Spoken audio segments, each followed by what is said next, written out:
nome de Jesus. Amém. Aplauda ao Senhor. Aleluia. Para me ajudar a recompor, e você também, então abrace pelo menos 10 pessoas, meu querido.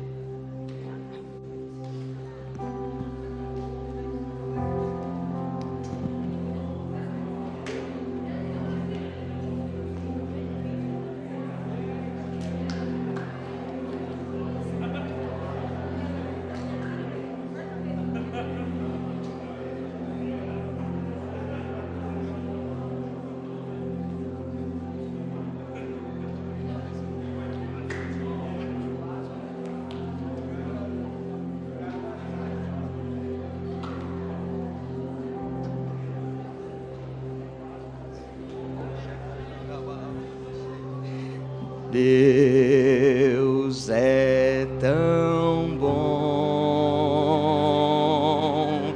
Deus é tão bom, Deus é tão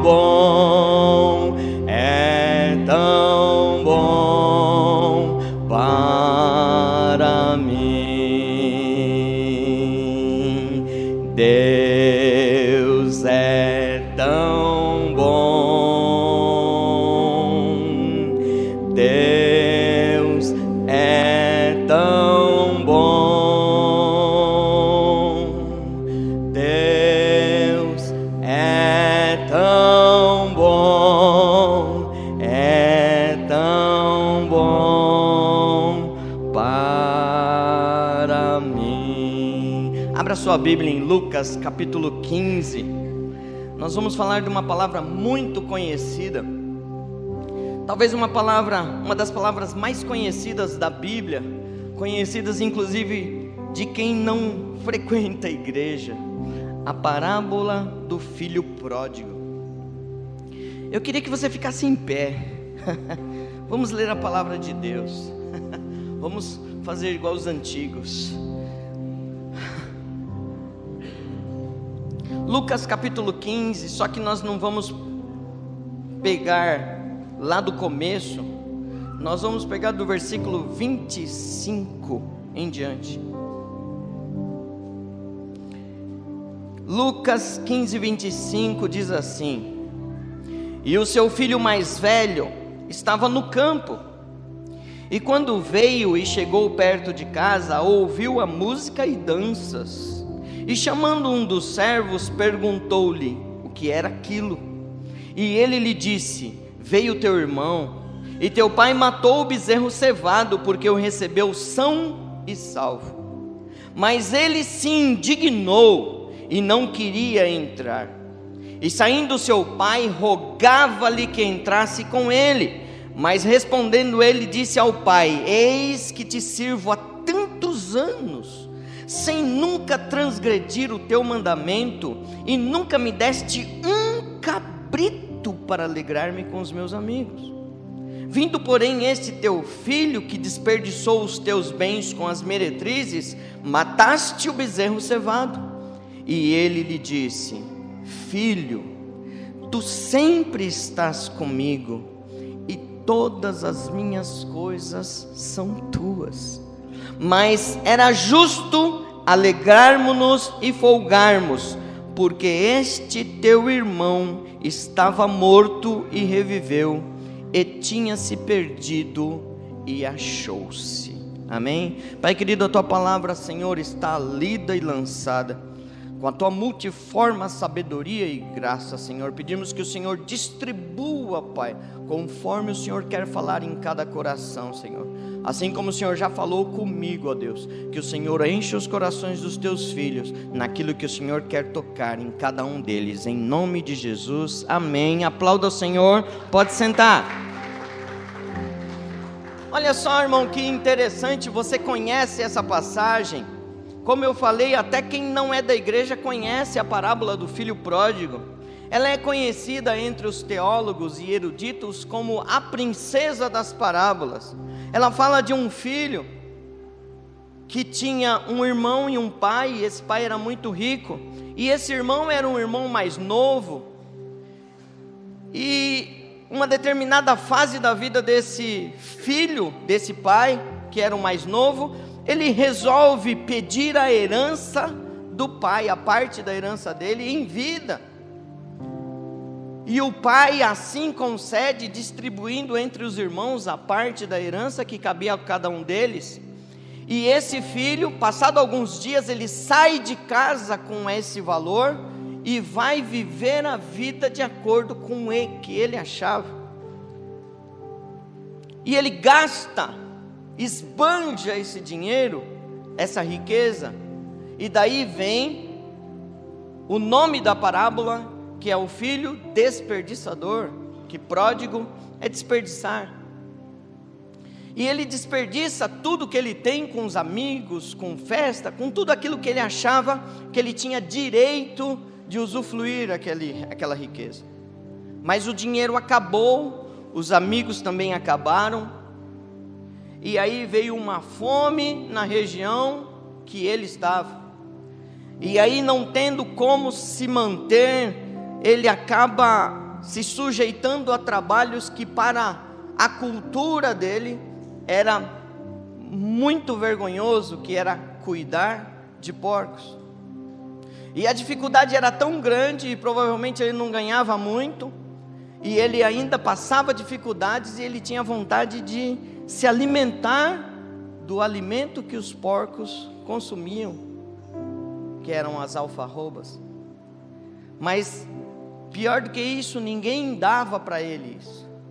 E aí ele cai em si, e ele lembra que na casa do pai dele, até o mais simples trabalhador tinha aquilo para comer, tinha suprimento, não se faltava nada. E ele desejou voltar à casa do pai. E aí ele faz planos, dizendo assim: eu vou chegar para o meu pai e vou dizer assim: olha pai, pequei contra ti, pequei contra os céus, não sou digno de ser chamado teu filho, mas eu estou de volta e eu preciso que você me receba e me trate pelo menos como um dos seus jornaleiros, que provavelmente era a menor função que existia naquele clã. E fazendo esse planejamento, ele executa isso, e ao retornar à casa do pai, para surpresa dele, ele nem executa o plano dele, porque o pai o abraça antes dele chegar em casa. Mais do que isso, pede para os servos, para os funcionários trazer uma roupa nova para ele, colocar um anel no dedo dele e uma sandália nova, e mandou matar um cevado boi, que provavelmente estava sendo separado para um dia de festa, e ali ele pede para que todos da casa se alegrem e festejem, porque o filho que havia se perdido retornou a casa. Todo mundo conhece essa história. Mas hoje o que nos chama a atenção é a posição do irmão do pródigo, que é o título da mensagem de hoje. O irmão do pródigo, ele está no campo trabalhando. É de se surpreender porque que ele não está ali no meio das pessoas, e ele também não foi, ele não chegou a notícia para ele. E aí ele está trabalhando no campo, e quando ele retorna, ele vê aquele alarido de festa, aquele movimento de festa. E também me chama a atenção que ele não procura o pai para saber o que está acontecendo. Ele pergunta para um servo, um dos servos da casa: o que está acontecendo? E aí vem a notícia que o irmão que tinha feito o que fez havia retornado. Ele fica revoltado, indignado, e ele não aceita nem entrar no arraial da festa. Aí o pai fica sabendo, e aí vai até ele e conversa com ele, mas a palavra aqui que nós lemos diz que o pai rogava a ele, insistia com ele, tentava convencê-lo, mas ele dizia assim: este teu filho não te honrou. Esse teu filho, ele te traiu e saiu para o mundo para gastar o dinheiro com prostitutas e de todo o tipo de prazer, e agora você o recebe. Ainda mais, mata o bezerro cevado, que provavelmente a gente estava aguardando para fazer uma festa para a família.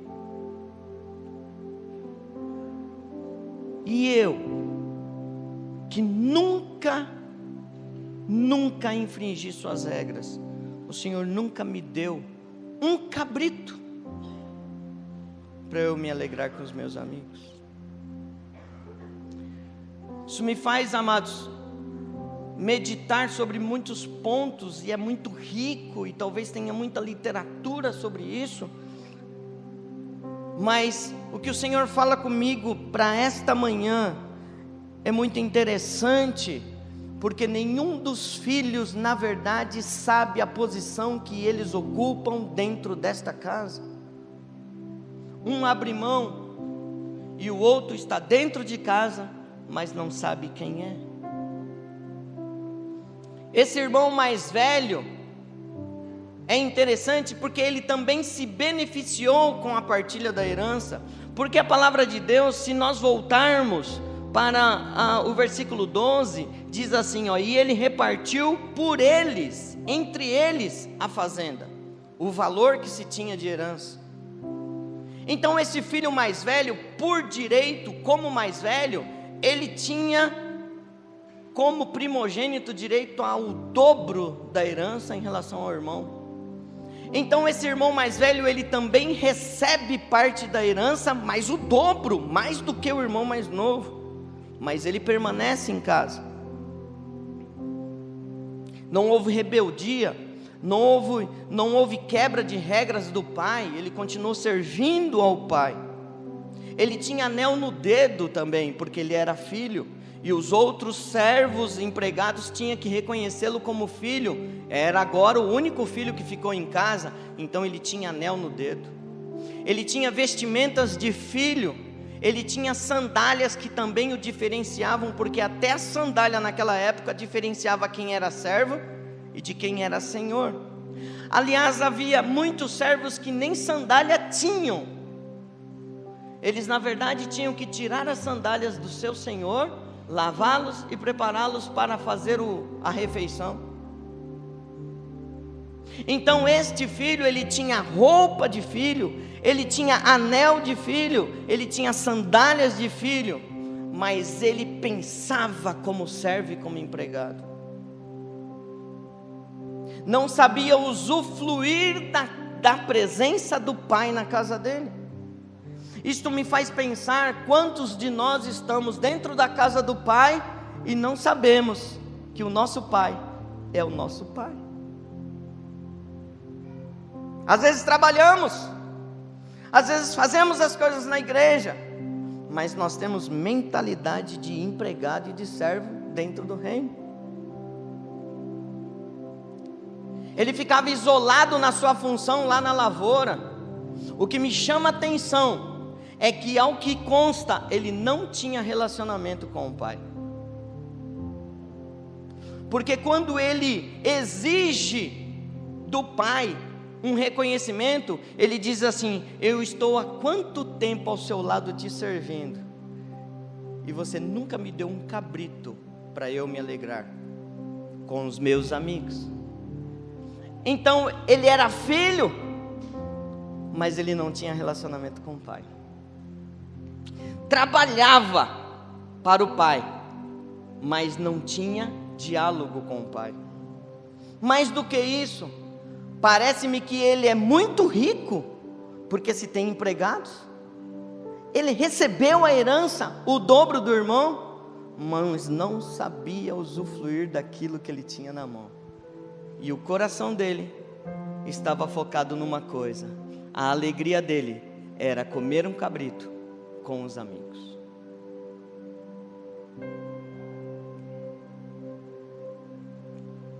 Parece que a alegria dele não era estar com o pai.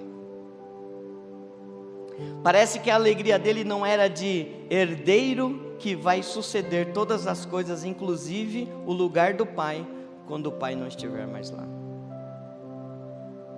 Sabe, amados, um dos primeiros aspectos que eu gostaria de abordar nessa palavra hoje de manhã é que nós precisamos entender onde estamos e quem nós somos.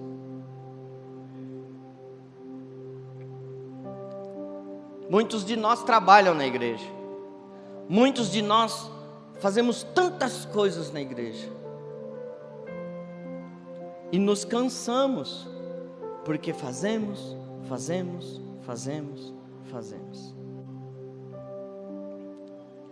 Mas a lida do dia a dia nos faz esquecer quem nós somos e onde estamos. Acabamos tratando a igreja como um lugar para ir, e é bom que eu trabalhe lá, porque vai me fazer bem. E ao longo dos anos nós vamos trabalhando, e esquecemos de nos relacionar com mais intimidade, com mais propriedade, naquele que é realmente o dono da obra, e não com a obra. Pior que isso, começamos a focar em benefícios. Será que o pastor Diego não está vendo o que eu estou fazendo? Poxa vida, eu estou aqui até essa hora. Aliás, só eu sei fazer o que eu estou fazendo, porque não tem ninguém que faça igual eu. E se eu não fizer, não vai ter feito. Então eu preciso de reconhecimento. Eu preciso do cabrito. E eu preciso que alguém diga assim: nossa, como você é bom naquilo que você faz, hein? Nossa, se não fosse você, o que seria de nós? E acabamos perdendo a relação com aquele que nos chamou para ter a relação com Ele. Veja bem, nós estamos no lugar da bênção e podemos não ser abençoados. Podemos estar perto de pessoas de bênção, que são abençoadores, mas podemos perder a bênção e não ser abençoados. Esta pessoa estava dentro de um clã muito rico e muito abençoado, e ele era o filho, ele era o herdeiro legítimo, ele era o primogênito, e ele tratava o pai como o patrão dele. Quantos de nós estamos fazendo assim com o nosso Deus? Achando que Deus não nos deu aquilo que a gente precisava. E Deus está falando assim: tudo que eu tenho, filho, é teu.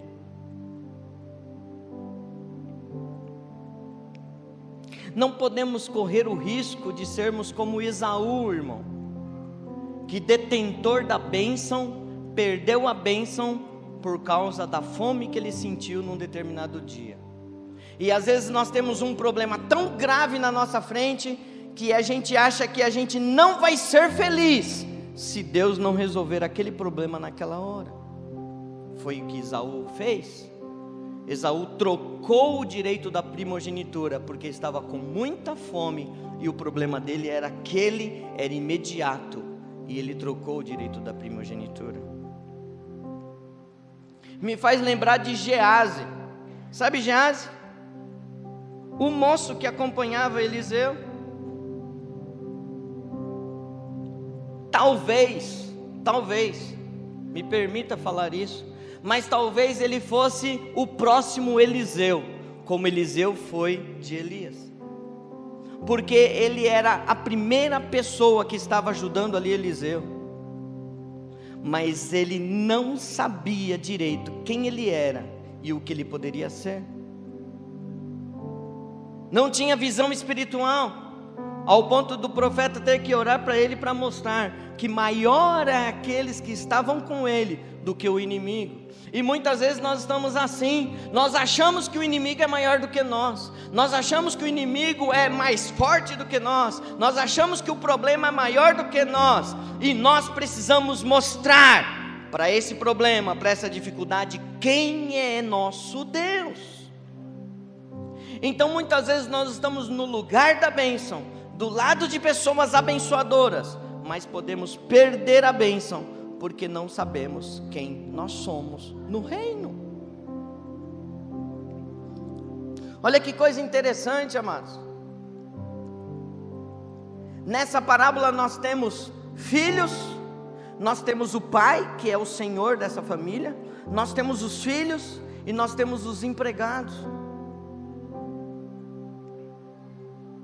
E no reino de Deus nós temos que entender que quando nós aceitamos a Jesus, a palavra de Deus em João 1,12 diz assim, mas a todos quantos o receberam, deu-lhes o poder de serem feitos filhos de Deus, a saber, aos que creem no seu nome. Então quando cremos, nós temos o poder de sermos feitos filhos de Deus. É interessante isso. Mas parece que nós não nos tornamos filhos de imediato por causa da nossa mente, porque a nossa mente é mente de escravo.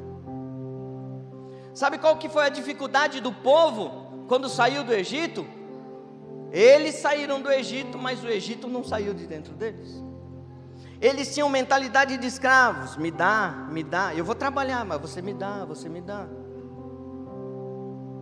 E na verdade, mesmo sendo filhos, nós precisamos aprender a sermos servos.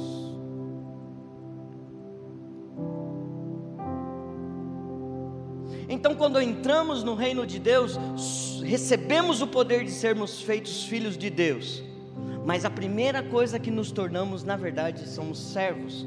Por quê? Porque tínhamos um senhor antes, o pecado, aquele que nós servíamos. Porque a palavra de Deus em Romanos diz assim, que nós somos servos ou escravos daquele que nós obedecemos. Então antes éramos escravos do pecado, e aí Jesus vem e paga o preço do resgate, e paga a dívida. Da última vez que eu ministrei aqui, nós chegamos numa conta de 63 bilhões, naquela parábola de 10 mil talentos, 63 bilhões de reais, impagável, em toda a vida, em toda a geração.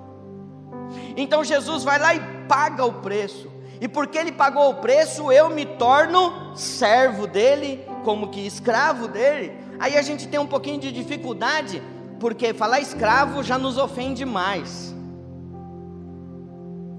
Mas éramos escravos do pecado e não aceitamos ser escravos de Jesus. Mas quando entramos no reino, somos feitos servos, porque começamos a obedecer a palavra de Deus. Aceitamos o pagamento de Jesus, e aí começamos a trabalhar para Jesus e obedecer a sua palavra. Olha só que coisa interessante. Mas existe uma diferença muito grande entre servo e filho. O servo, em sua essência, ele vale o que ele faz. Ele levanta de manhã para trabalhar, para atender o seu senhor. Ele precisa fazer valer o preço que foi pago por ele. Então ele tem que trabalhar, ele tem que servir, ele tem que chegar no final do dia, e ele tem que provar que ele foi útil, porque senão, naquela época, o escravo ou o servo podia ser vendido. Ele não me serve, então eu vou vender ele. Então a preocupação do servo era trabalhar. Em contrapartida, ele recebia roupa, ele recebia comida, ele recebia uma casa, ele recebia proteção, e ele recebia o nome do seu senhor. O filho não.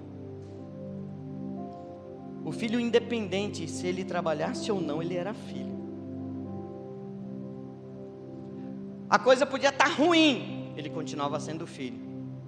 A coisa estava esbanjada, estava boa, estava produtiva, ele continuava sendo filho. Então existe uma diferença muito grande entre servo e filho. Mas para nós sermos filhos bons dentro do reino, nós precisamos entender que precisamos ser servos primeiro. Nunca seremos bons filhos se nós não formos bons servos. Olha só,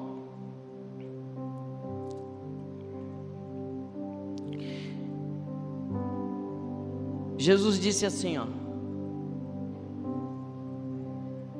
eu sou a videira, vós os ramos. Todo galho que não produzir, vai ser cortado. Aquele que produzir, eu vou limpar para produzir mais. Vocês estão ligados a mim, e tudo que eu falar para vocês, vocês vão obedecer e vocês vão seguir. E tudo que eu ensinar para vocês, vem do meu Pai para vocês, porque vocês vão estar ligados à videira. Nessa passagem da videira, Jesus disse assim, ó: vocês vão ser meus servos, se vocês obedecerem tudo que eu vos falar para fazer. Mas vai chegar uma fase que não chamarei mais vocês de servos, mas de amigos. Então, amados, antes de sermos filhos no reino, precisamos entender que nós precisamos ser servos bons no reino. E entendermos que o Pai nos chama para sermos filhos e amigos dele, aonde ele vai contar as particularidades dele, aonde ele vai contar os segredos dele para nós, porque o amigo senta junto para saber, para combinar, para trabalhar junto. O amigo sabe o que o outro amigo está fazendo. E Jesus disse assim, ó: não vou chamar vocês mais de servos, mas de amigos, porque eu vou contar para vocês o que o Pai está me contando. Sabe, irmãos, o propósito de Deus dentro do reino é que nós entendamos que eu e você, nós fazemos parte de um projeto de Deus para salvar vidas. Primeiro Ele nos salvou, primeiro Ele pagou um preço por mim e por você. Depois nós somos absorvidos pelo reino e começamos a trabalhar para Ele, obedecendo a Ele, servindo a Ele, por gratidão por tudo que Ele já fez em nossas vidas. E Ele vai nos chamando de filhos, filhos, filhos. E quantas vezes, irmãos, nós estamos reclamando que nós não temos aquilo que nós queremos? Me assusta, porque a palavra diz assim, ó: vocês não têm porque vocês pedem mal, ou vocês pedem, mas pedem para gastar nos seus próprios deleites. Mas Jesus nos ensina assim, ó: pedir e dar-se-vos-á, buscai e achareis. Então, se nós estamos aqui no reino, servindo ao Senhor, trabalhando, nos cansando, e muitas vezes estamos nos aborrecendo, estamos achando que nós não estamos recebendo o merecido, é porque nós não estamos entendendo a nossa posição no reino de Deus. Agora tem uma parte muito importante em tudo isso, irmãos. Pastor, eu estou cansado, e eu vou dizer uma coisa para você: descansa.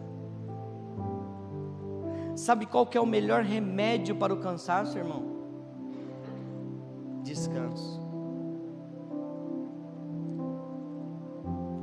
Mas a melhor coisa para nós fazermos no reino de Deus é servir ao Senhor com alegria. Servos obedientes, nos tornamos filhos abençoados, e vamos estar no lugar certo para receber a bênção de Deus. Sabe, irmãos, precisamos nos envolver com consciência da onde estamos. Não podemos achar que a igreja não está indo para lugar nenhum. E quando eu digo igreja, nós somos uma igreja aqui, mas fazemos parte da igreja do corpo de Cristo em todo o universo. E temos que saber que a alegria do Senhor é na salvação do perdido. Esquecemos, irmão. Às vezes a gente acha que a gente tem que fazer ação social. Sim, precisamos fazer ação social. Às vezes a gente acha que a gente tem que só cantar. Sim, precisamos cantar. Às vezes a gente acha que a gente precisa só deixar a igreja limpa e organizada. Sim, precisamos disso. Mas isso não é a essência. A essência é recebermos almas aqui para ser salvas pelo poder do nome de Jesus Cristo. Essas parábolas que vêm aqui, irmãos, que são 3 parábolas, fala a parábola da ovelha perdida, a parábola da dracma perdida e a parábola do filho perdido. Em todas elas, a frase final é assim, ó: alegrem-se, porque aquele que havia se perdido se encontrou. Esta é a minha missão e a sua missão dentro do reino de Deus, é trabalhar para nós ganharmos almas, irmãos. Às vezes a gente está achando que a gente vai trabalhar para construir um grande império, ou uma igreja grande, ou uma igreja de renome que vai aparecer em todo o mundo. Isso é uma consequência daquilo que Deus vai fazer nas nossas vidas, mas o principal objetivo meu e teu é nos alegrarmos em falar que Jesus Cristo salva o perdido, e termos uma palavra de conforto. Mas muitas vezes estamos pensando no nosso cabrito, estamos pensando no nosso problema, estamos pensando na nossa alegria. E a palavra de Deus diz que temos que nos alegrar no Senhor. É nele que nós temos que nos alegrar, é nele que precisamos buscar a nossa alegria. E eu vou dizer uma coisa muito esquisita para você: a quantidade de pessoas que nós temos abordado, conversado, aconselhado, acompanhado, a quantidade de pessoas que estão com dificuldades emocionais, a quantidade de pessoas que estão com dificuldades de entender o seu interior. E eu vou dizer uma coisa para você, sem menosprezar o problema de ninguém, porque Deus tem solução também para isso. Mas dentro do reino de Deus, você que está sem direção, você que está sem motivação, você que está se sentindo desmotivado, cansado, o Senhor vai trazer uma motivação nova para você, porque dentro do reino de Deus há trabalho com alegria no Senhor. E muitas vezes as pessoas estão entrando em depressão, irmãos, porque está faltando um motivo para servir ao Senhor.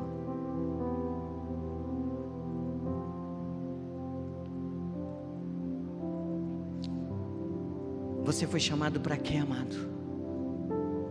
Para cantar no reino de Deus? Cante. Você foi chamado para orar? Venha orar. Você foi chamado para evangelizar? Venha evangelizar. Você foi chamado para fazer ação social? Venha fazer ação social. Você foi chamado para trabalhar com viciados, para recuperação dos viciados? Venha trabalhar para a recuperação dos viciados. Você foi chamado para trabalhar com casais? Venha trabalhar com casais. Você foi chamado para trabalhar com crianças? Venha trabalhar com crianças. Você foi chamado para pregar o Evangelho? Venha pregar o Evangelho, e a tua motivação dentro do reino será essa, a tua alegria será essa. Mas tenha comunhão com o Pai, não busque cabritos para se alegrar com os amigos, mas venha se alegrar com o Senhor na presença dEle. O Senhor te chama para você ser alguém dentro do reino dEle. Jesus diz assim, ore, rogue. É mais do que orar. Rogue, implore, insista ao Senhor para que Ele mande trabalhadores. Não são espectadores, né, pastor Cristo? Não são membros. Eu quero mais membros. Eu quero mais membros. Eu quero essa igreja com 5.000 membros. Não. Jesus diz assim, rogue ao Pai que envie trabalhadores para a seara, porque está branco e pronto para ser colhido. Quantas pessoas precisam de você, irmão? Uma outra característica do filho mais velho: ele não ama o irmão. Ele fica aborrecido porque o irmão voltou. Ele não se alegra, inclusive ele não chama nem de irmão. Ele diz para o pai assim, ó, esse teu filho. Ele não diz assim, o meu mano, não. Ele não diz o nome dele, não. Ele não diz o meu irmão, não. Ele fala o teu filho. E nós, irmãos, temos que estar preparados para receber todos os tipos de pessoa no reino de Deus, seja elas quem for. Venha, vinde a mim todos vós que estáis cansados e oprimidos, e eu vos aliviarei.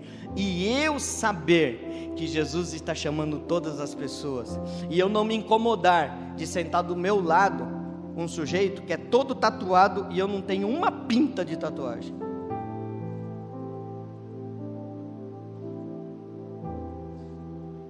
Eu vou dizer uma coisa para você, irmão. Por muito tempo, quando eu tinha meus 25, 26 anos, eu era esse irmão do pródigo. Eu me achava melhor.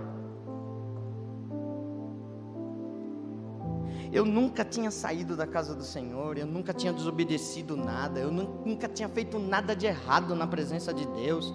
Tinha uma vida reta, correta, zelando por tudo. E me achava melhor que os outros.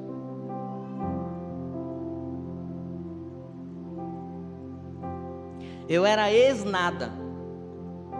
Sabe ex? Ou eu sou ex-viciado, né? Ou eu sou ex-ladrão. Eu sou ex-qualquer coisa. Eu era ex-nada.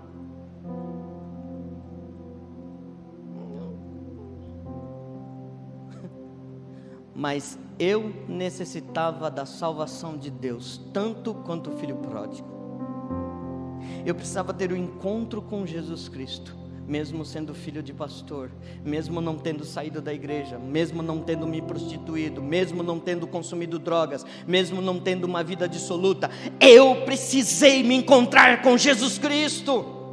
E todos nós precisamos nos encontrar com Jesus Cristo, porque Ele é o único caminho, a única verdade e a única vida. E nós fazemos parte desse projeto aqui, irmãos. Você faz parte da igreja que Jesus Cristo criou para alcançar todos os povos, línguas e nações. Esta é a casa do Pai que aqui está falando. Eu sou o filho e você também é o filho. Mas quem somos nós nesse reino? O filho gastão? Ou o filho que fica em casa murmurando? E Jesus nos convida para fazermos o caminho de volta em todos os sentidos. Veja bem, o filho pródigo, ele diz assim: não sou digno, me faz pelo menos como um de seus empregados. O coração dele já alcançou que ele tem que ser servo e servir, para alcançar novamente a posição de ser filhos. Eu e você precisamos entender que nós fazemos parte dessa obra. Você não é mais um, irmão. Você foi chamado por Deus para fazer parte dessa obra. Nós precisamos orar por essa igreja. Essa é a tua igreja.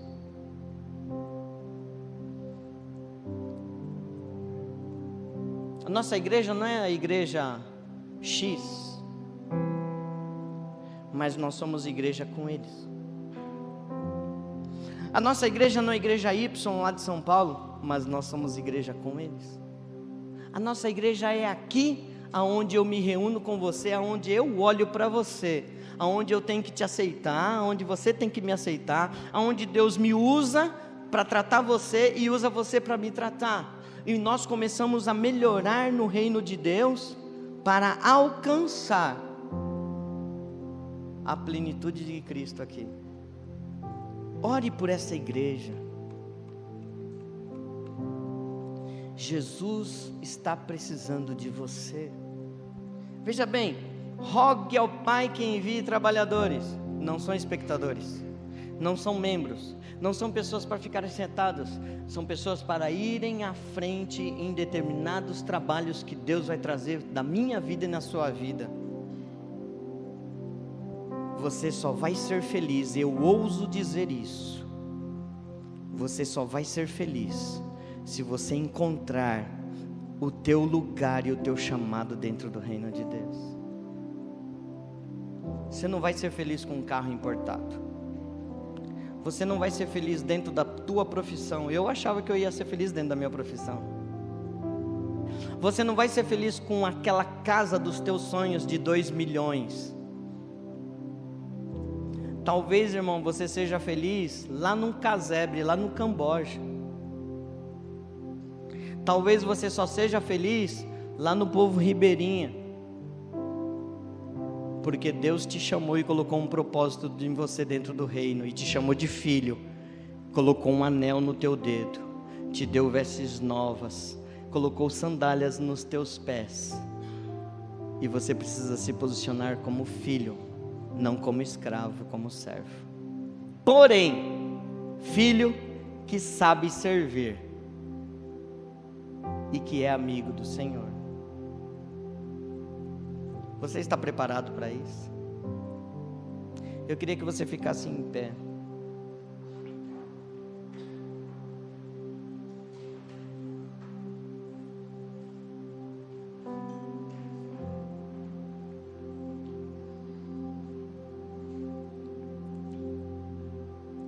Esse reino, eu e você fomos chamados para ser geração eleita, sacerdotes reais, nação santa, povo exclusivo de Deus, mensageiros de Deus. Deus colocou você dentro desse projeto e te deu dons.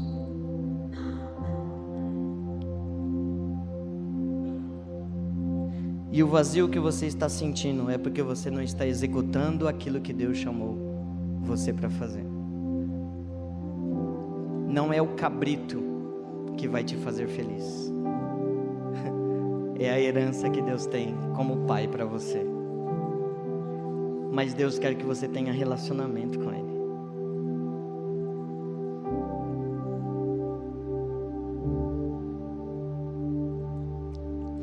O Senhor traz um novo tempo sobre nós,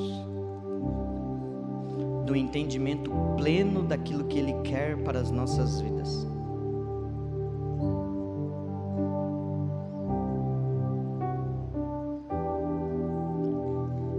O Senhor te chama para um tempo novo. Não importa se você é o pródigo, não importa se você é o irmão mais velho. O Senhor te chama para uma nova fase de entendimento do reino de Deus sobre a minha vida e a sua vida. O Senhor faz esse lugar crescer, mas abre o entendimento teu para aquilo que Ele quer que você faça. Talvez você vai trabalhar com moradores de rua, talvez você vai trabalhar com povo circense no Farol, talvez você vai trabalhar com recuperação de drogados, talvez você vai trabalhar com idosos, mas você só vai ser pleno e feliz se você fizer aquilo que o Senhor te chamou para fazer. Pai querido, eu te agradeço, Senhor.